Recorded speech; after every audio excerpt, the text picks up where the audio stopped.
Hello my loves, my name is Hannah and welcome to a wrap-up of all of the books that I read in October and November. Now, when I decided to group these together, I'd had a really rubbish reading month in October. I think I read about 2 or 3 books and I didn't feel like that constituted its own wrap-up. So I decided to put it in with November and then ended up having my best reading month ever in November. So I have a hell of a lot of books to tell you about today. 22 books. So I am going to be, famous last words, I'm going to try to be reasonably snappy because we don't want to be here all day. We've got lives to live. So I am going to go through them, not in the order that I read them in, because I've tried to disperse the books that I don't remember very well, because I have put off filming this video for a week or so, because the number of books that I have to talk to you about, honestly, scares me a little bit. So some of them I really don't remember much about because I read them like over 2 months ago now. So we're mixing it up. I have roughly grouped sort of by genre, and we're going to start with historical fiction because I had a really good time over the last couple of months with some historical fiction. I do tend to gravitate towards that genre in the kind of winter months, just something about the long nights, curling up with a good historical fiction book appeals to me. So I have some good books that I read here. So we're going to start with Learned by Heart by Emma Donoghue, which I listened to the audiobook of, which is read by Shiromi Arserio. And this I really enjoyed. So this is set in the early 1800s in and around York, and it is following a teenage Anne Lister, who you may know better as Gentleman Jack. So she was a lesbian, a real life figure in queer history. She's quite well renowned, but she's a central character in this book, but she's not the main character. So it's following her friendship and relationship with her schoolmate, Anita Rain. And the book is told from Anita's perspective. It's got this like split POV. So it's partly their school days and partly Anita looking back at her school days from like, I think a couple of decades in the future, past. I always struggle to talk about chronologies in historical fiction. But yeah, like a couple of decades later on than the main narrative. And I really enjoyed this. Emma Donoghue is an author that I have read before and that I have she's one that I feel quite like completery about. Like I really want to read everything she's written because I just think she's got such a gift, particularly with historical fiction, and this didn't disappoint at all. And the book is ostensibly about their relationship, the relationship that these 2 young girls have. Anne Lister, even at the age of 15, is very kind of aware of herself, very comfortable with who she is comfortable not fitting into the feminine ideals of the time, and seems to have been given license in her family to do that. Anita is in a very different situation. She is mixed race. She had an English father, a white English father who was part of the East India Company and lived in India and had an Indian wife. And that was Anita's mother, but her dad has died, and her mum, I think her mum was dead as well. Can't remember. But Anita is mixed race and therefore has a much darker complexion than her schoolmates, and feels therefore like she occupies a slightly lower rung in the social hierarchy, and so is much more concerned than Anne is with keeping up appearances and sort of fitting in and wanting to do everything right. And their friendship, their relationship, which starts as a friendship and then kind of blossoms, is really, really beautifully drawn. But it's punctuated by these, as I said, these parts of Anita from later on where we know something must go wrong with their relationship or something sours, because her opinion of Anne later on in life is very much not the opinion that she has of her when she is younger. But I think what the book does so brilliantly is that it manages to straddle this sort of very intimate, quiet story of these two young women, and also manages to really paint a wider picture of England and the British Empire at the time. So you hear and find out quite a bit about the East India Company and how that operates. You learn a lot about what girls were being taught in school at that time.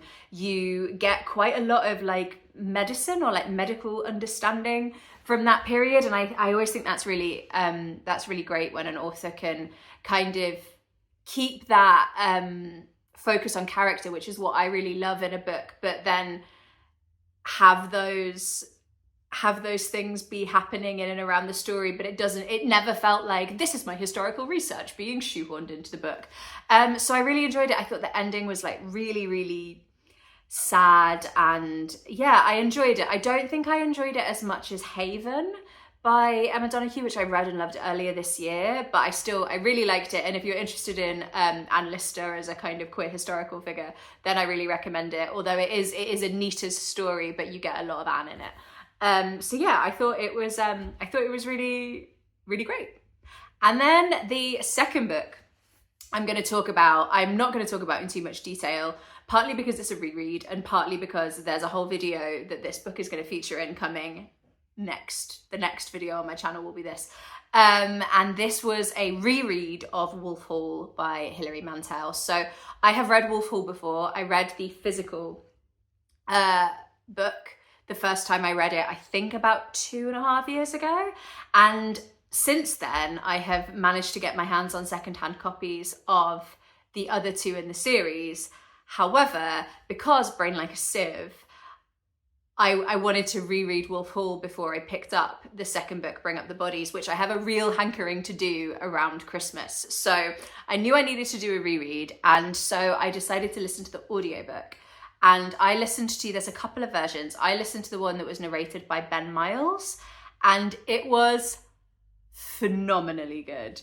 Like, so good. I think one of the best audio performances I've had. It's nothing showy. So like don't let me hype it too much and then you go in expecting like all of these bells and whistles.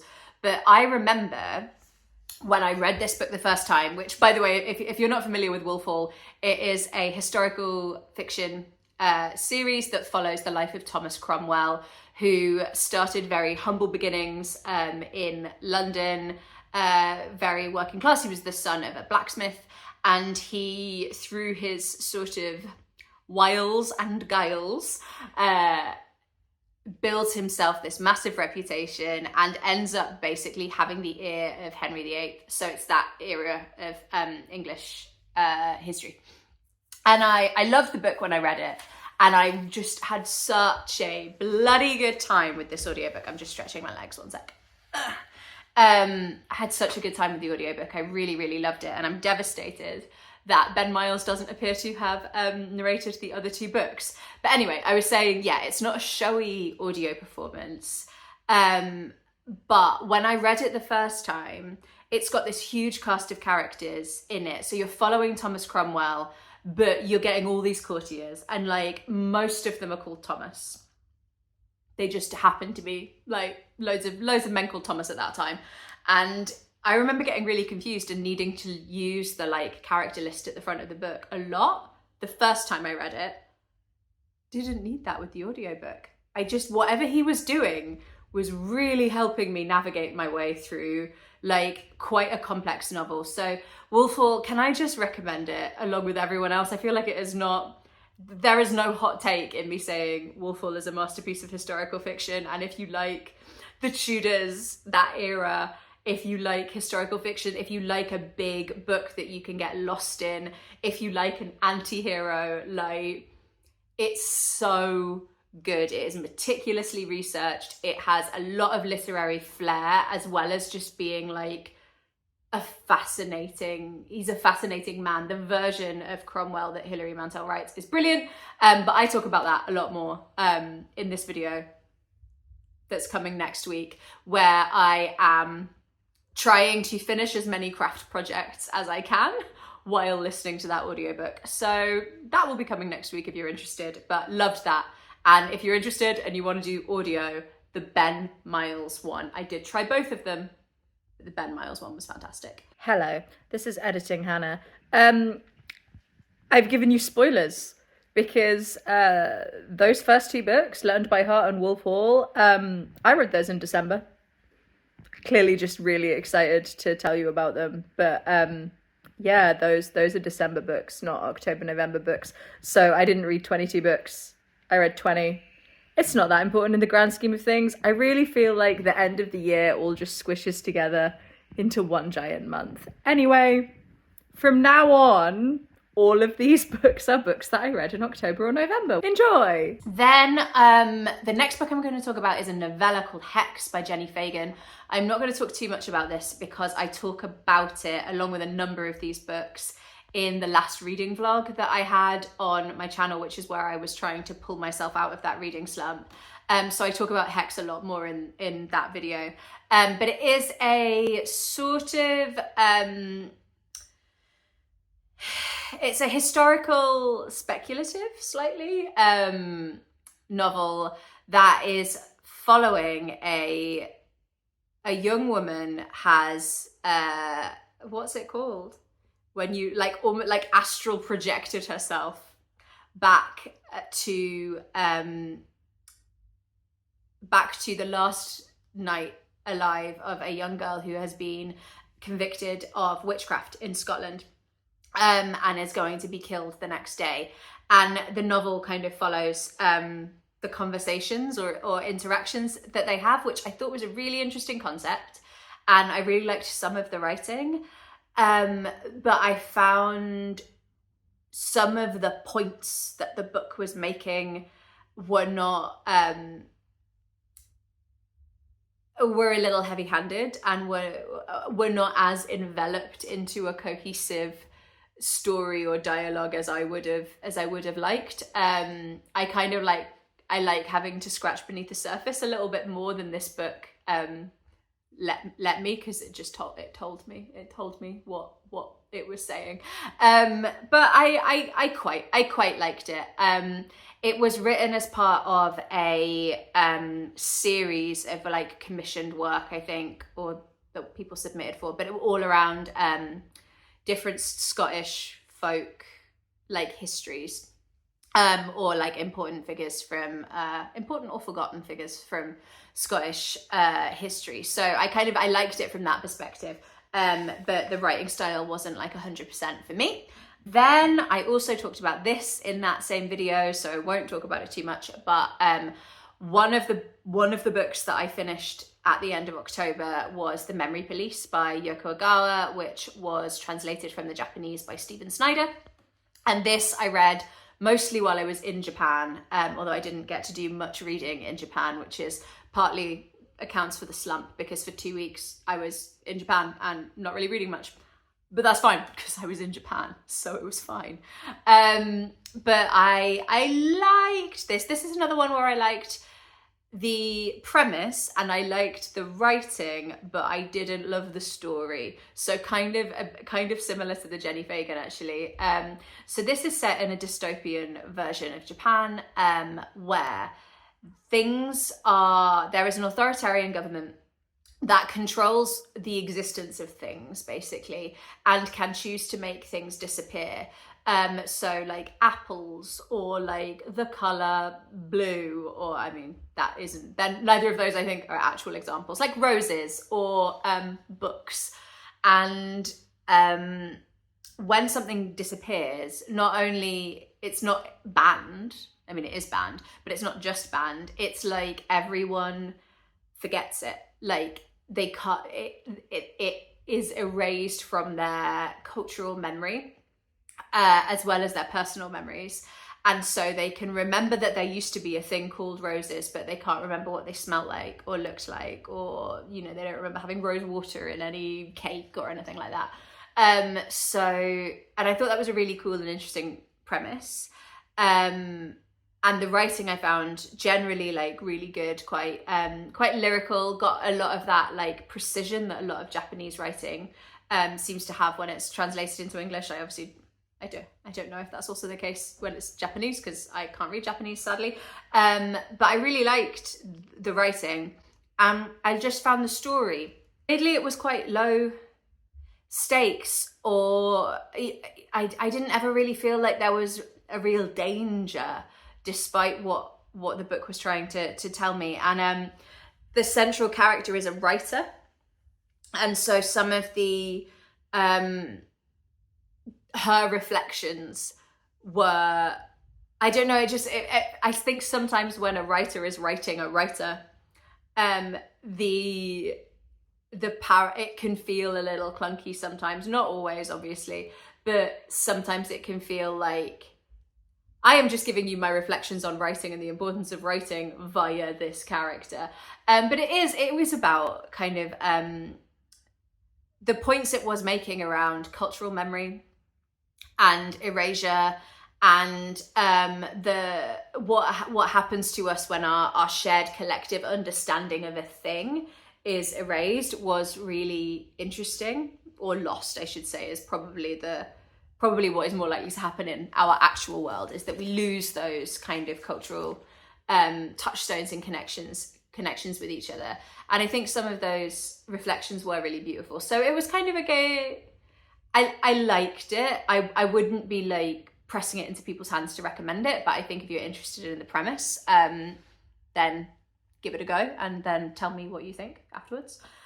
So that was that. And then another historical fiction book that I read and really enjoyed was Clear by Carys Davies. And I think I had just started reading this when I stopped filming that vlog that the other books feature in. So I think I have mentioned this before, but this is set in 1843 on this remote Scottish island, I think in the Shetland Isles, or possibly beyond the Shetland Isles, but like far-flung Scotland, very remote. And we're following three main characters, or really two main characters, and then a supporting character. So Ivor is the sole human occupant on this island. So he has lived there on his own since his family passed away. And he lives there on his own, taking care of the animals that live there and just sort of living off the land. But he is technically like a tenant of the like landowning gentry in the area. And then the other character is John, and he is a impoverished minister in Scotland. He's part of, are they called the Free Church of Scotland? So they were kind of a splinter group that didn't have the money and backing of the main church. And so he does not have a lot of money, and he feels like he is not providing for his wife. And so he, against his better judgment, accepts a commission to work for this kind of vague cousin who says, will you go to this island and evict the person that lives on this island? Because at the time, I need to research this more because I was really interested in it. I didn't know that much about it, but basically like the landowning wealthy, the aristocrats realized like, oh, like it's kind of inconvenient having all these tenant farmers, and they always like ask you for stuff and they want things, and actually we could probably make just as much money just like using that land for grazing. So they basically like evicted all of these working people who were working on their land and just like fucked them off to who gives a shit where, which doesn't sound like the rich at all. So that's the reason that John finds himself going to this island. And when he gets there, he is in an accident, like he falls and hits his head or something, and Ivor finds him and takes really good care of him, but they don't have a common language. And while John, I think, can speak Scots, he can speak like English and Scots, but like Ivor speaks this very like specific dialect of the islands that John doesn't speak. So they have a real language barrier. And yet most of the book follows Ivor taking care of John and this growing sort of friendship and kinship or sort of connection that they build despite not speaking each other's language, and they're slowly learning bits and pieces of each other's language, and they're learning their ways. And John is racked with guilt because this man is taking care of him, and so he doesn't tell him that he's there to evict him, and Ivor doesn't really know why this guy's here. Like, he thinks he might be a victim of a shipwreck.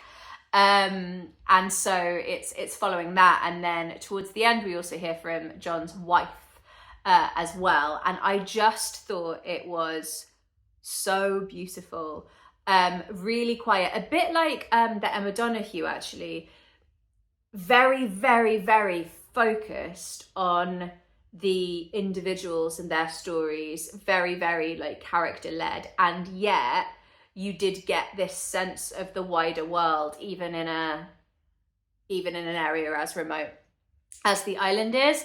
It reminded me in lovely ways of Haven by Emma Donoghue, which is also kind of looking at male relationships in close quarters in remote islands off the British Isles, actually. So I think if you liked Haven, you would like Clear, and vice versa.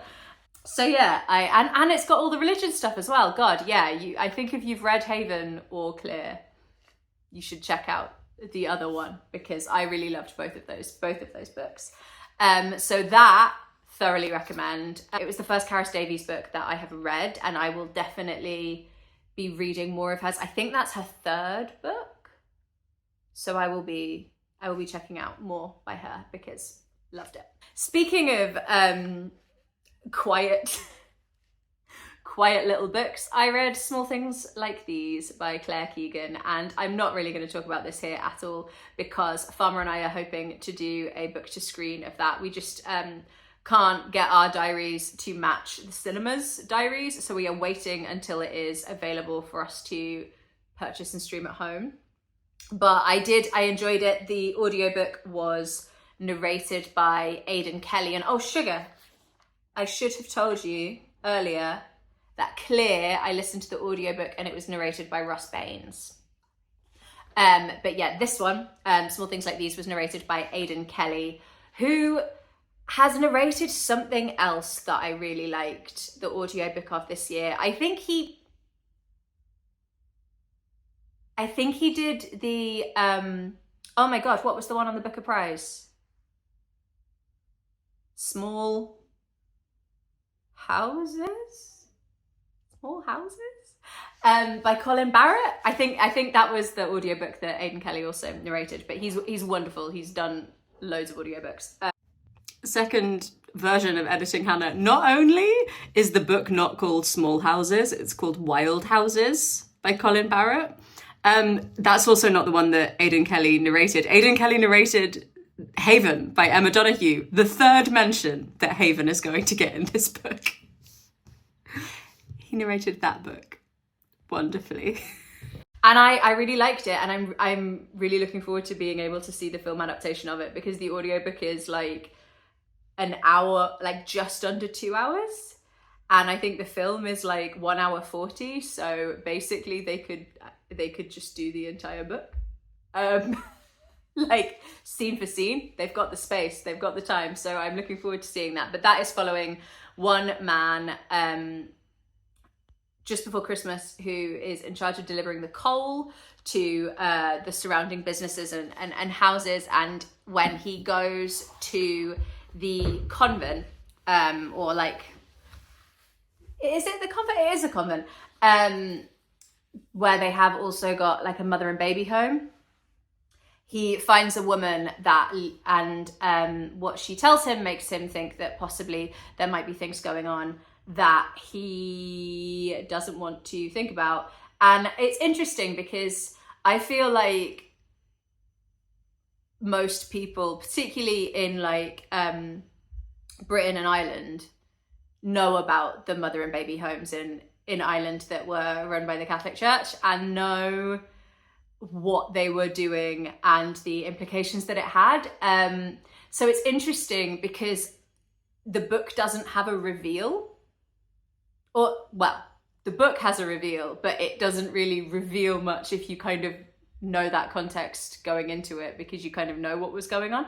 But I think it's a really interesting, I think what it captured really well was sort of that idea of how powerful the church was, and how not okay it was to even consider questioning their actions. And I think it captured that really well. I was like underwhelmed by the first Claire Keegan that I read earlier this year, which was so late in the day. Like, I thought it was fine, but I was just a bit like, I liked this one more. I did think it was written really beautifully, and yeah, I'm very interested in the Irish mother and baby homes. So like, I liked it for that, but like, I think if you know about them, it does like lessen the impact a little for me, in my opinion. If you're interested though, Dara, and haven't seen Dara O'Brien's comedy special, where he talks about that, because he was adopted in Ireland, and he was separated from his mother, his birth mother, in a mother and baby home in Ireland, and then they eventually get reunited. It's basically the film Philomena, but actually happened to a very funny comedian, and I recommend watching that if you're interested. Next, sticking with so many of these books are audiobooks. I've really been enjoying the audiobooks. I think they really helped me deal with the slump. So the next one we're going to talk about is Reservoir 13 by John McGregor, and this was read by Matt Bates. Now, Reservoir 13, I didn't know much going into this book. I had listened to it in one of my videos where I tried a chapter of a load of different audiobooks that were on my TBR, and I found the opening chapter, or I don't think I listened to the full chapter, but the opening 10 minutes quite compelling. But it is a different book than I thought it was going to be. And the only other thing I knew about it was that it had won the Booker Prize, I think in 2017? I could be wrong. But it starts, it's set in the Peak District, in this small, quite rural village in the Peak District. And a young girl has gone missing. A young girl whose family were on holiday in the Peak District. So she goes missing there, but she was kind of an outsider. And you think it's going to be, therefore, like a literary crime drama. And it isn't. It really isn't that. I really liked it. It was a surprising and at times quite a frustrating book. But once I accepted that it wasn't going to be the book that I thought it was going to be, I had a much better time with it. Because really what the book is looking at is not really about the girl going missing. It's sort of trying to capture on a macro and micro level the lives of the inhabitants of this village. So if you imagine that you live in this quite anonymous, quiet place, and all of a sudden something happens there that puts your life under a microscope. All of a sudden people are talking about your village or your town or whatever. And while that isn't like what happens in the book, it's not like there's all of these people who are coming to ask them questions, although there's part of it. It's more that the book itself is doing it, going, oh, this really sad thing happened. Let's look at that place. And so it follows the people that live in this village over quite a number of years. Each chapter is almost like a different year. And at the end of every chapter, it calls back to how much time has passed since that girl went missing. But really you're wandering in and out of these characters' lives. At times I found it really difficult to follow on audio, because you do kind of weave in and out. Do you know what it reminded me of a lot? Under Milkwood by Dylan Thomas. That kind of, I mean, it's got a different time frame, obviously, because this does go over like a large number of years, but it felt like you were kind of a bodiless entity just drifting in and out of these people's homes. So you see these really tiny snapshots of individuals' lives, and they build up to this kind of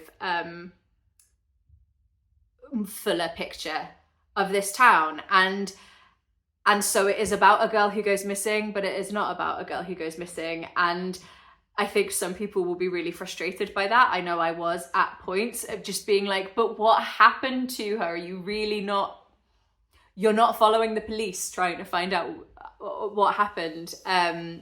You kind of, yeah, it's this sort of quiet, slightly haunting, but really, really unique book. I can't decide if I am surprised that it won the Booker or not. I'm not surprised that it was in the mix, but it's like not challenging in that it's not a hard book to read. But it's slippery, and it is resistant to your will as a reader. So yeah, I would be very interested if you have read this book in your thoughts in a comment down below, because I think I respect it more than I like it, but yeah, it was interesting. It was very interesting. And then another book that I thought was going to be a crime book that wasn't really a crime book was Everything I Never Told You by Celeste Ng. So this was another one. I listened to an audiobook. It was narrated by Cassandra Campbell. And I started listening to this book and was really intrigued in one of those try a chapter videos, because it starts and it's telling you, like the first line or first couple of lines tells you that the middle child in this family of 5 has gone missing, but no one else in the family knows that the child is missing yet. So you have this scene where they're all just going about their ordinary morning routines, and we as the reader know that all is not okay, but the family don't know that yet. And I kind of was like, oh, that's like a good way to start a book. And it is about a young girl who goes missing, and she is found dead. That's not really a spoiler. It happens quite early on. And the book is looking at the months building up to her disappearance.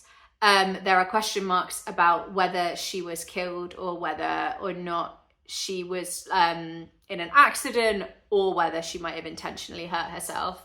And you're sort of piecing together from things that happened before and after what you think happened to that. So you're looking at her family, and her mum is white, and her dad is Chinese American, and they met at university. Her dad was an academic, and he's second generation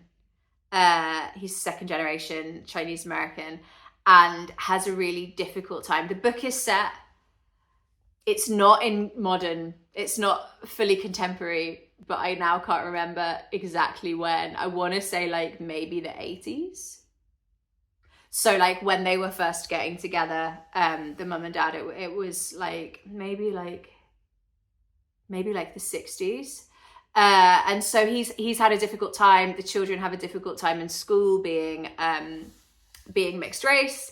And the daughter that goes missing is kind of the favorite child, and she's got blue eyes and the other two don't. And there's a lot in there about like colorism as well as like racism and xenophobia and stuff that the family experience. And so there was some like interesting themes going on, and I do think like it is interesting to just kind of like take a family in crisis and just kind of look at them as a reader and try and understand how they came to this point.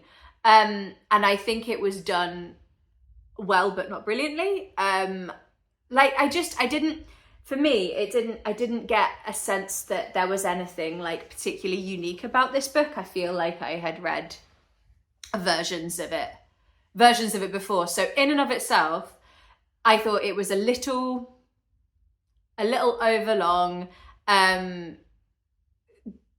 and a little dissatisfying towards the end, but like perfectly fine, perfectly good.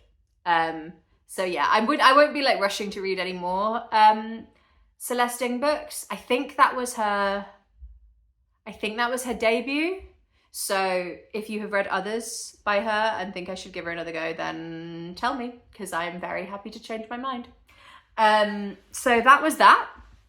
And then I read the ebook of Kick the Latch by Kathryn Scanlan, and I was really, really excited to read this book. I started reading it at the end of September. This was going to be my September impatient reading vlog that never happened. So I started reading it months and months ago, got totally distracted.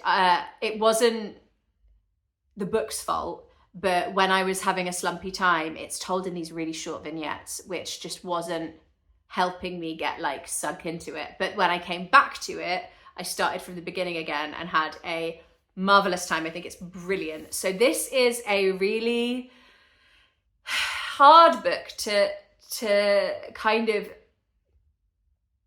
stick in a genre, because it is fiction, but it is fiction that is heavily influenced by interviews that Kathryn Scanlan did with a real life horse trainer in the Midwest of America called Sonia. And the book is a series of vignettes about a young girl's life growing up, realizing that she wants to work with horses. She's from a very kind of deprived area, hasn't got a lot of like socioeconomic advantages, wants to work with horses, and goes on to become a horse trainer. And you get these kind of like little bursts of her life. And I thought it was utterly kind of beguiling and compelling, and I really loved it, despite like there isn't really an arc through. It's quite a short book. I think like I don't know exactly because I read the ebook, but I think the ebook on my reader was like 180-ish pages. Actually, no, less, maybe like 150. So like not very long at all. As I said, it is told in these really short vignettes, but her writing is really beautiful. And I think the voice she captured was really interesting. This won the Gordon Byrne Prize, which if you're not familiar with the Gordon Byrne Prize, it is awarded to books that kind of push the boundaries of writing. And often it tends to be books that are doing something very innovative in form or genre. So I can totally see why this won. And the Gordon Byrne Prize is a book that I really mean to get into every year and always forget to, because Gordon Byrne was from Newcastle, which is my adopted hometown. So it's a prize that every time I see it announced, I'm like, oh yeah, no, I should look into that prize more and read it, because I enjoy books that are kind of tricky to pin into a genre hole. And while that's not like the only criteria for winning the prize, it is a common feature of books that tend to do well on that prize list. So yeah, that is Kick the Latch. Really recommend it. And then, good Lord, it's taken us this long for a book that I actually have a physical copy of. I read Intermezzo by Sally Rooney. I did. This was the first Sally Rooney book I read. There is a whole reading blog where I read this book and give you my kind of live react to the experience of reading my first Sally Rooney book. What I enjoyed about this book is I enjoyed being part of the conversation at the time that the conversation was happening, which was the stimulus for that vlog. Often I read books a few years after they come out, because I don't enjoy hardbacks often. So I often feel like I'm a little behind the times and I don't get to like participate in that like cultural conversation that's happening around a big release. But I did with this one, and that was fun. I liked this book.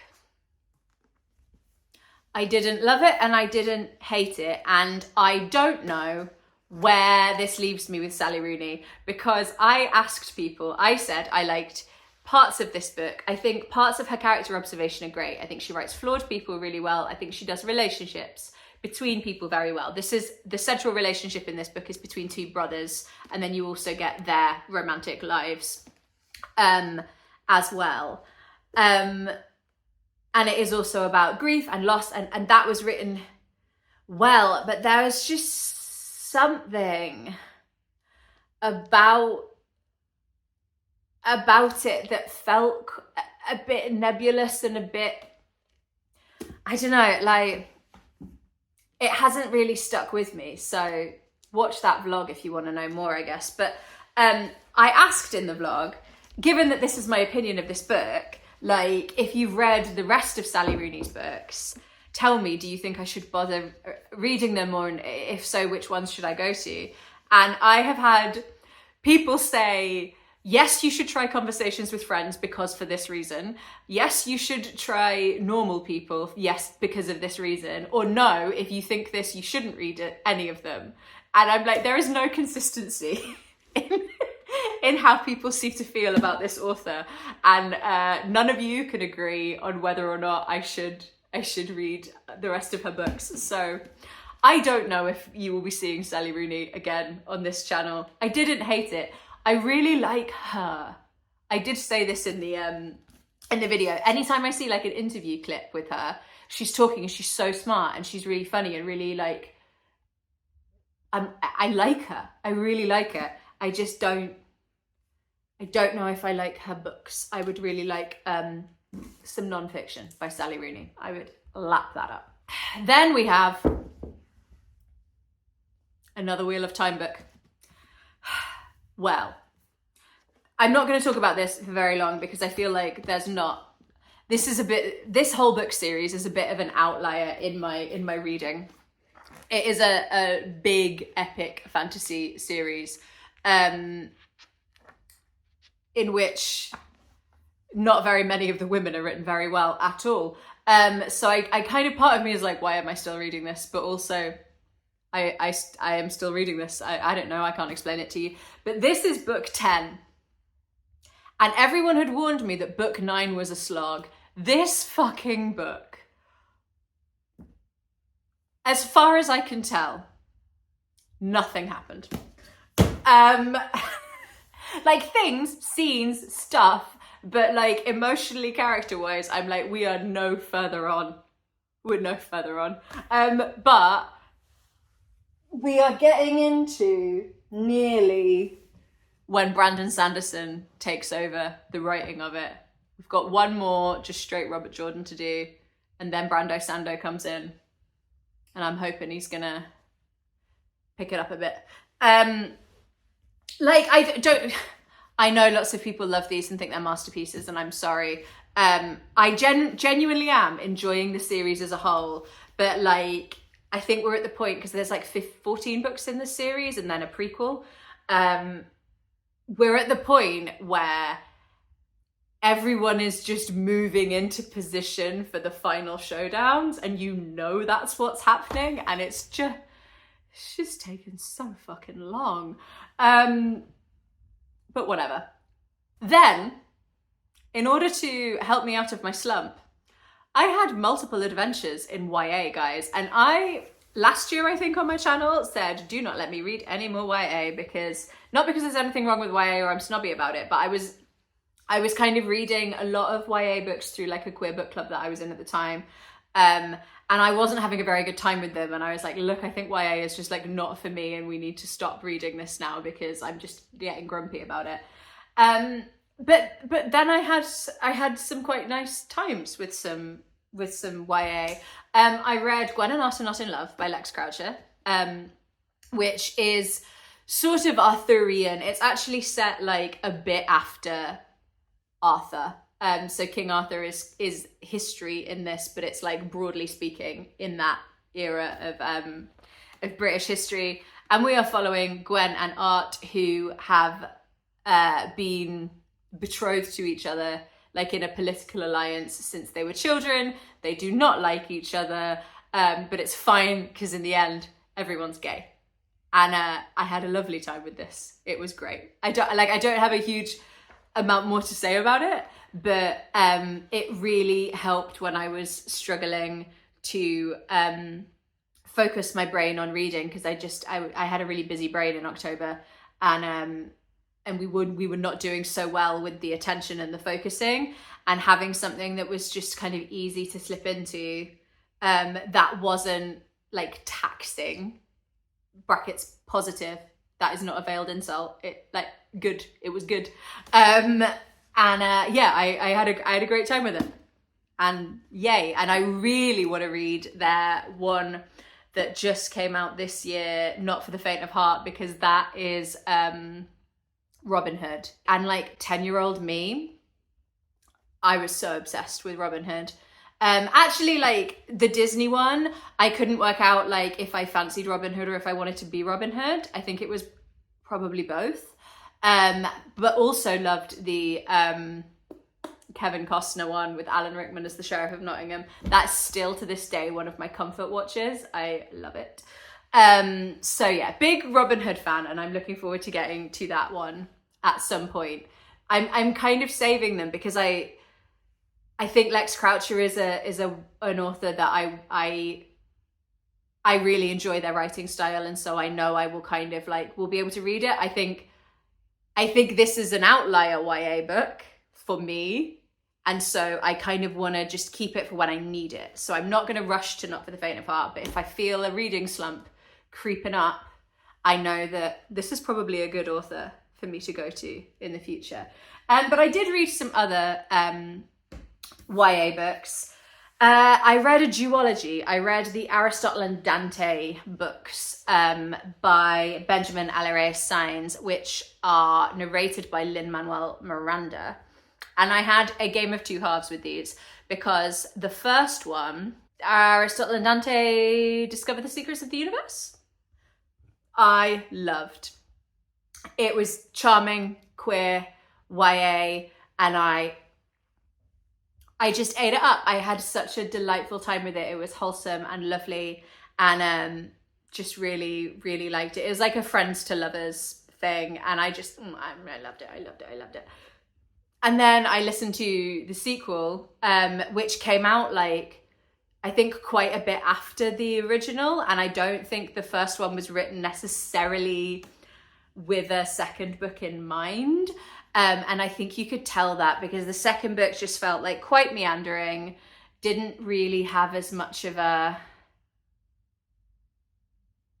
overarching like story that I could get stuck into.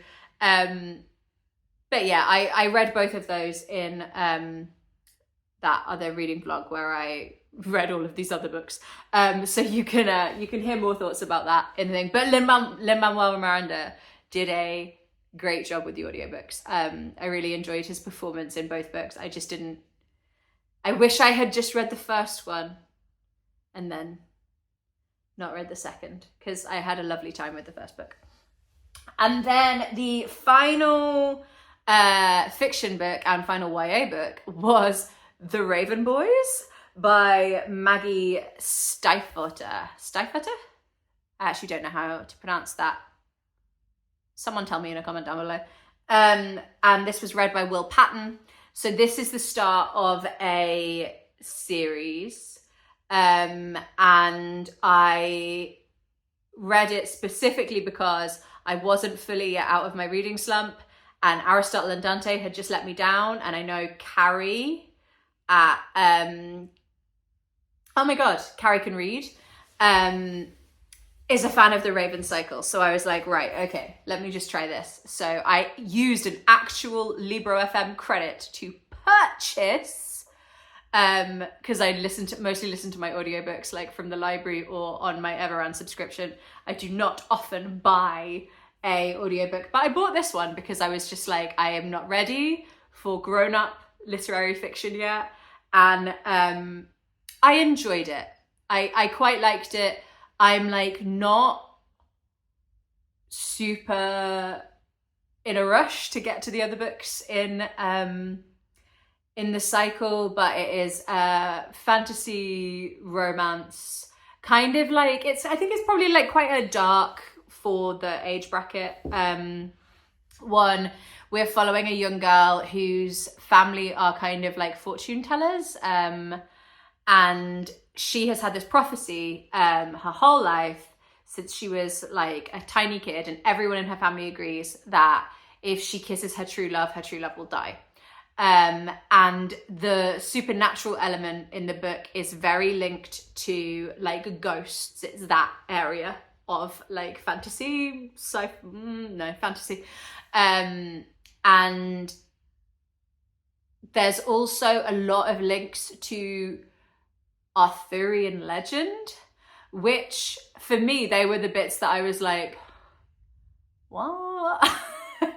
Like, it felt very, I believe she has a vision and we will get there later on in the books, but for now it felt like real shoehorned in to like the plot of the book. It's like a lot about ley lines and Arthur, and it was a little bit silly, but overall I did enjoy it, and it was, as I said, one of those YA reads that did help me out of my slump, just like got me back into the habit of reading and listening to audiobooks. So for that, I am grateful. And that brings us to the non-fiction portion of the video. So I read a number of non-fiction books across quite a wide variety of non-fiction, actually, partly because it was non-fiction November, and I was, despite being a bit slumpy, I was really trying my best to do some stuff for non-fiction November. And one of the books I read was Faith, Hope and Carnage by Nick Cave and Sean O'Hagan. Now, I am a big fan of Nick Cave. I have one of his novels, because he's also written novels, on my shelf that I haven't read yet, because I've been a little scared to, you know, when like you have like an artist that goes across different media and you really like what they do over there, but you're like a bit nervous to see them over here. Like when musicians start acting.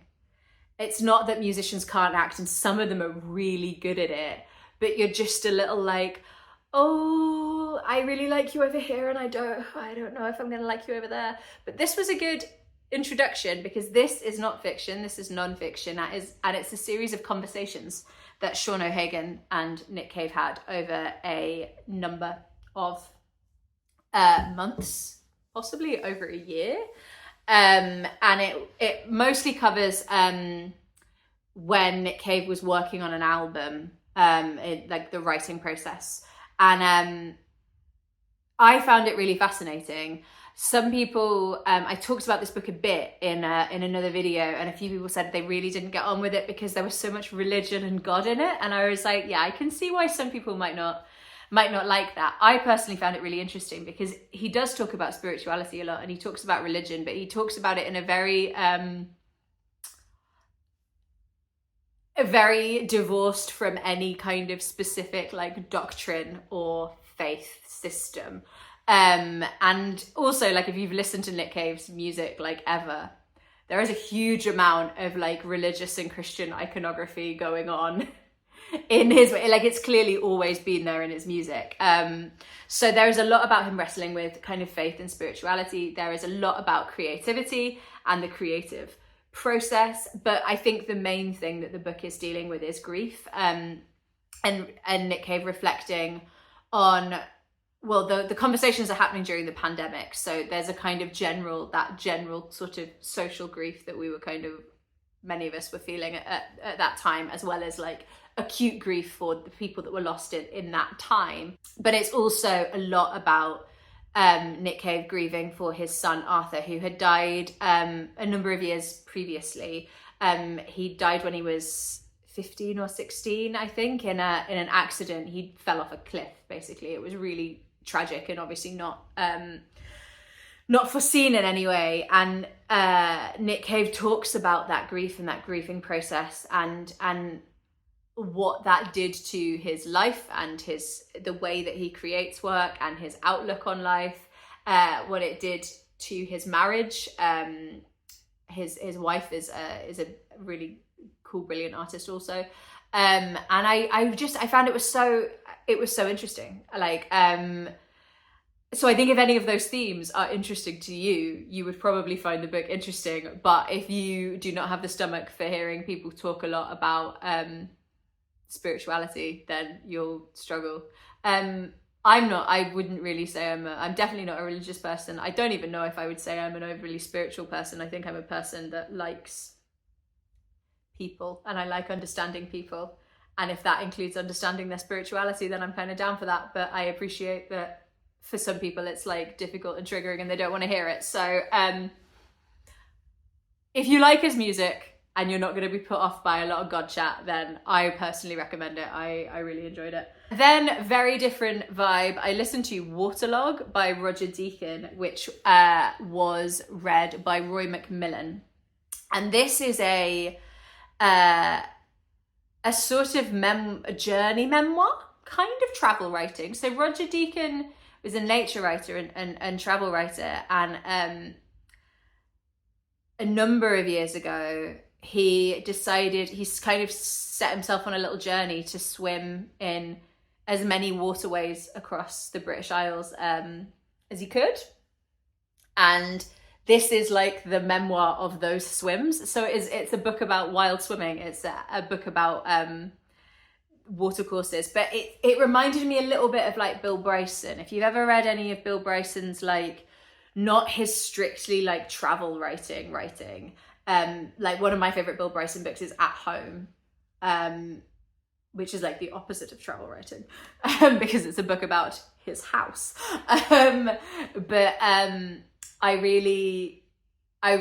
He does a similar thing. Roger Deacon does a similar thing in that he's going for a swim at a particular place and he'll tell you about that place, but then you get a little bit of the social history of that place, or maybe like something particularly interesting has just happened there or has historically happened there. So you kind of get these little like stories from around the British Isles. I enjoyed it. I didn't like love it, but I enjoyed it, and I liked it on audio format. It was a really soothing kind of like quite easy listen. My main gripe is that he really neglected the northeast of England, which is incredibly rude because that is where I live and we have great swimming locations up here if you can stomach the North Sea. So, which I know Roger Deacon can because he swam in Scotland and it's even colder there. So, yeah, I was sad that it's not like everywhere in the British Isles, and I think he lived like in East Anglia, so a lot of it is the east and south east of England, and then you get a bit from like other parts of the country. But I was sad that we were a little overlooked because, you know, we got great water up here too, guys. Like, we're next door to the Lake District. So he did go to the Lake District, don't worry, but you know, never mind. But yeah, I enjoyed it. If you're after a kind of like reasonably soothing, low stakes non-fiction, I would put this in my bedtime reading non-fiction category. Gentle, easy, it's not going to hurt you. Next up, we have an essay collection. I listened to Places I've Taken My Body by Molly McCulley Brown. I loved this essay collection. Essays, I realised earlier this year, I think when I was maybe chatting to you in some video about something, that I really like essay collections and I've neglected them a little bit this year. I've not read very many. And I would like to remedy that more. So please drop your recommendations for essay collections in a comment down below. But I loved this by Molly McCulley Brown. They are a series of essays, really personal essays, kind of memoir-ish essays, about her life and experiences as a disabled woman, but also as a writer. And I just really liked it. There was also a lot of God grappling in this book.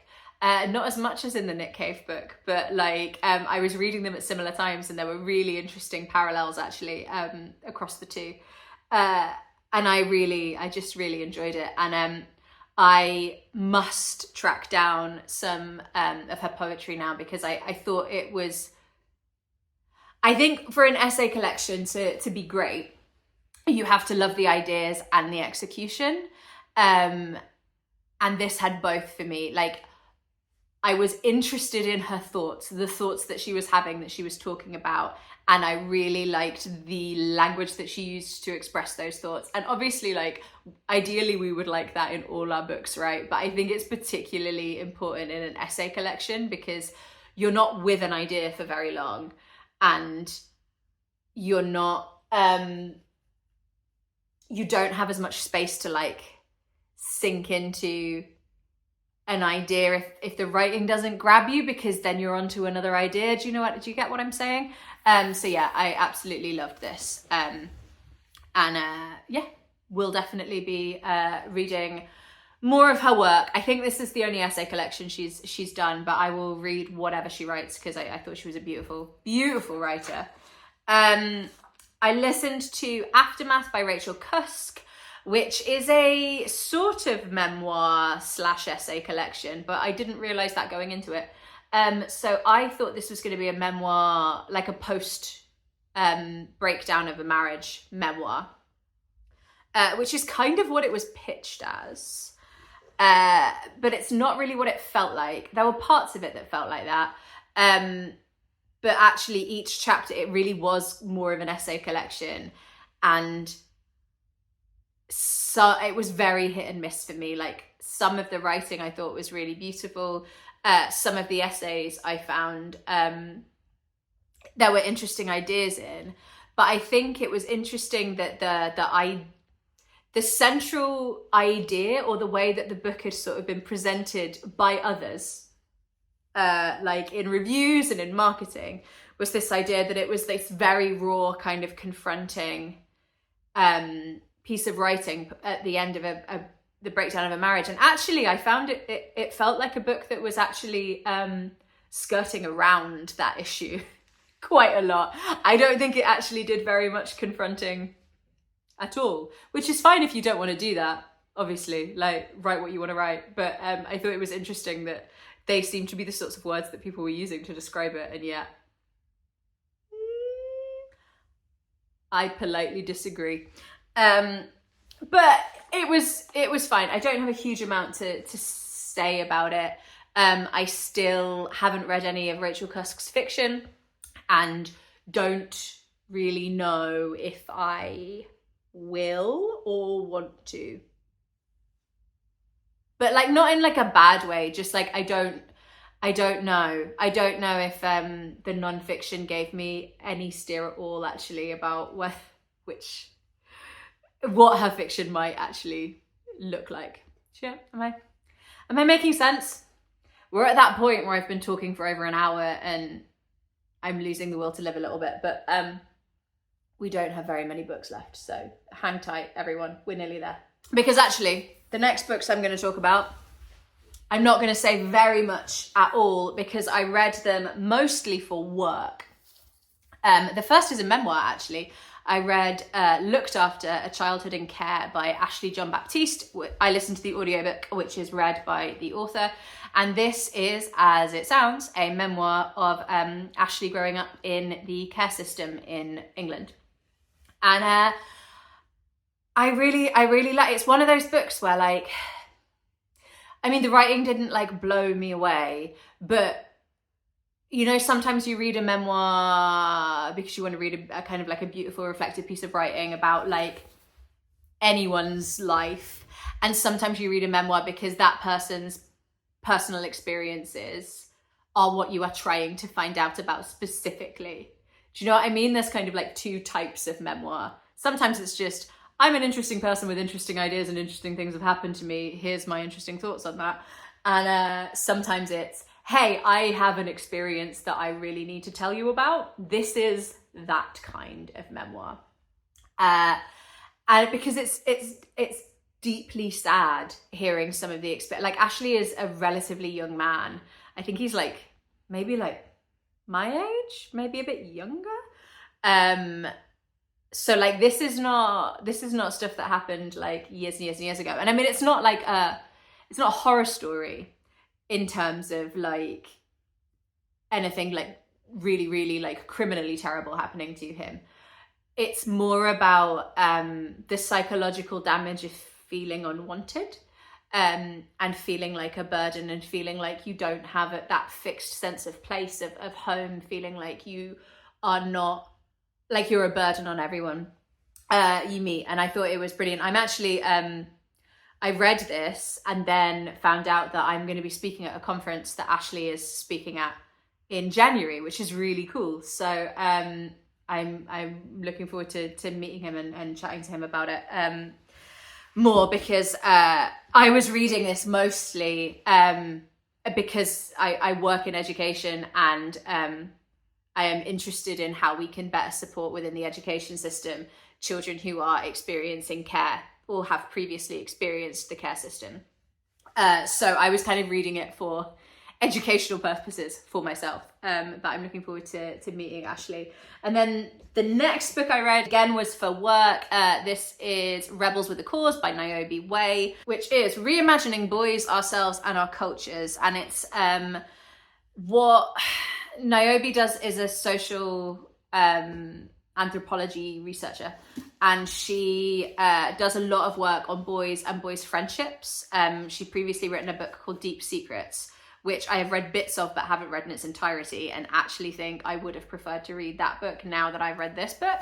But this kind of extrapolates out some of her research into like what boys' friendships and how they experience friendships or lack of friendships, and the loneliness that a lot of boys feel, into like wider lessons that we can learn in society.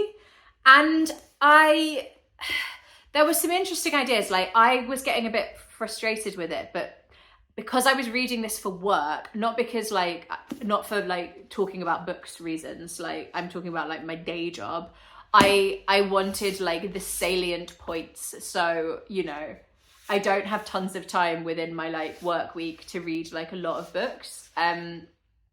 So when I do find the time, I kind of want to just be given like the meat.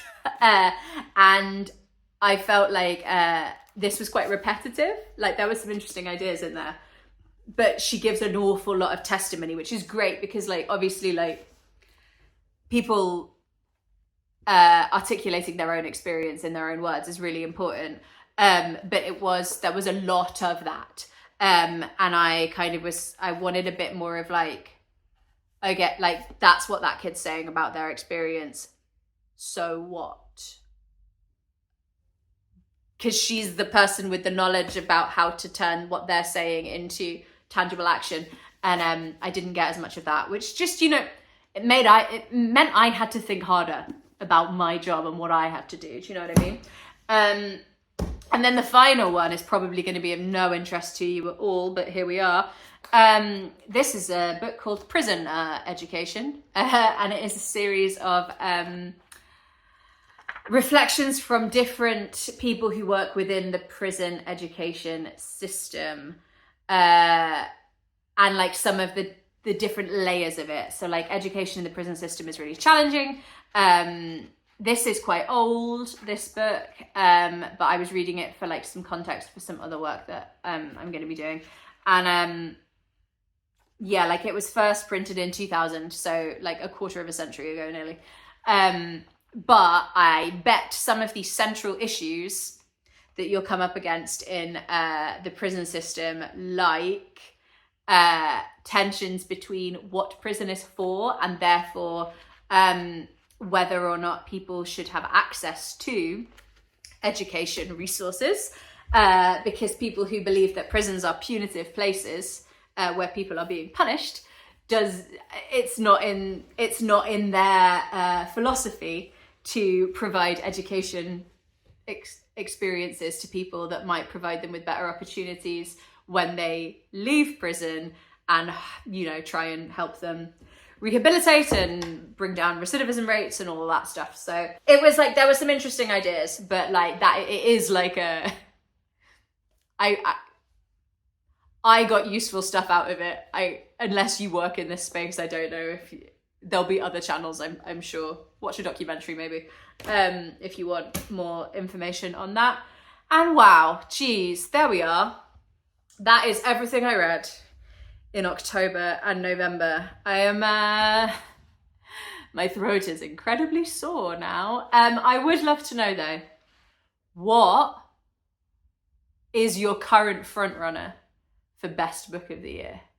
I know like people do reveals like later on, but I'm interested, like tell me now. I'm so interested because I'm already starting. It's like the second week of December now, and I'm already starting to think, okay, best books of the year, what am I going to say?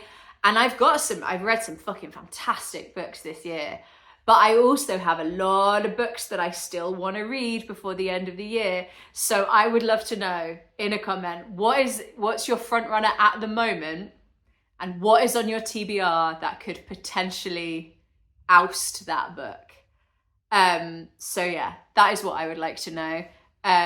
It's been lovely finally getting these books off my chest. I feel like a weight has been lifted, and I will see you next week for Wolf Hall and knitting. So you're gonna want to subscribe to not miss out on that quality content, right?